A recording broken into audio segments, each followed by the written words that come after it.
Bonsoir, ici Pierre-Yves en présence de Pierre pour le T-Journal de 22 heures. Bonsoir Pierre-Yves. Bonsoir.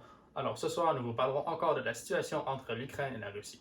Bien évidemment, la Russie continue ses avancées vers les troupes de l'Ukraine, mais n'arrive pas à briser le front ukrainien. Et comme vous pouvez le voir sur la carte ici présente, l'OTAN, bien qu'elle ne soit pas impliquée directement dans les conflits entre les deux, supporte l'Ukraine en amenant plusieurs mesures économiques visant à mettre la Russie à un désavantage et la pousser en dehors du pays. Nous allons maintenant passer à Simon sur le terrain actuellement à Kiev. Merci Pierre et Pierre-Yves.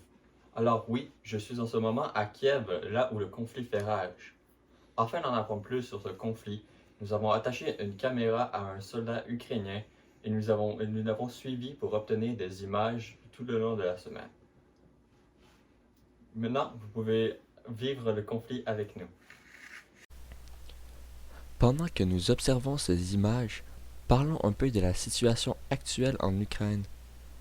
Selon Statista, le Haut Commissariat des Nations Unies aux droits de l'homme a vérifié un total de 8462 victimes civiles dans le pays, soit 3930 tués et 4532 blessés au cours de l'attaque militaire russe contre l'Ukraine au 23 mai 2022.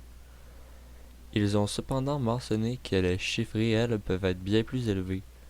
Pour ce qui en est de la situation géographique, la capitale de Kiev est partiellement encerclée. Kharkiv, la deuxième ville du pays, est entourée par des forces russes de plusieurs côtés. Mariupol subit une pluie de bombes depuis des semaines et Mykolaïv est le dernier pilier avant le port d'Odessa. Heureusement, la seule ville majeure conquise entièrement par la Russie est Kherson.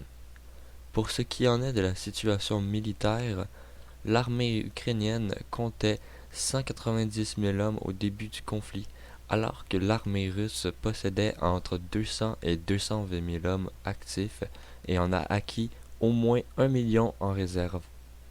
Je vais rester ici pour vous donner les informations le plus crédibles et le plus rapidement possible.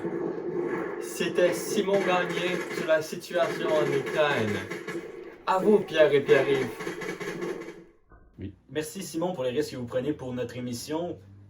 Maintenant, nous allons passer à notre expert, Sébastien Deschamps.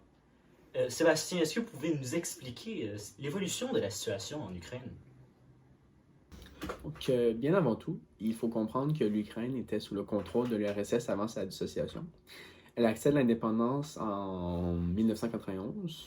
Il faut garder en tête que la Russie exerce encore une forte influence sur l'Ukraine, surtout située au sud et l'est du pays.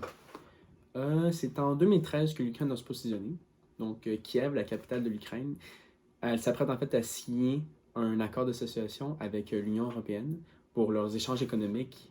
Mais en même temps, il y a aussi le président Poutine qui offre encore une fois un accord pour garder son influence. Il s'agit en fait d'une offre de 15 milliards de dollars de prêts et aussi le prix du gaz pour le tiers. Ça, c'est selon le journal Le Monde. Viktor Yanukovych, qui était le président à l'époque, décide de finalement signer celui de la Russie, ce qui déclenche une révolte de la part des Ukrainiens au penchant européen. Il s'ensuit d'une révolution qu'on surnomme la révolution de Maïdan, arrivée en 2014. Ce mouvement force Yanukovych à fuir le pays. Il s'exile en Russie, en opposé des pro-russes qui organisent des manifestations contre cette révolution. En fait, cette situation se déplace jusqu'en Crimée, un territoire très important pour la Russie. En fait, elle donne accès à la mer Noire, qui elle-même donne accès aux océans. Et durant cette même année, la Russie effectue un référendum illégal selon les droits internationaux pour demander aux Criméens s'ils préfèrent être attachés à la Russie, et la majorité l'emporte, donc ça laisse la Russie à débuter une annexion de la Crimée. C'est vraiment en 2020 que l'Ukraine et le président Volodymyr Zelensky se rapprochent de l'OTAN comme nouvelle stratégie de sécurité nationale. Ces derniers mois, la Russie a envoyé beaucoup de troupes sur les frontières de l'Ukraine, et de même pour l'OTAN, et ainsi nous retrouvons. Merci Sébastien pour nous avoir éclairé sur la situation qui se déroule actuellement en Ukraine.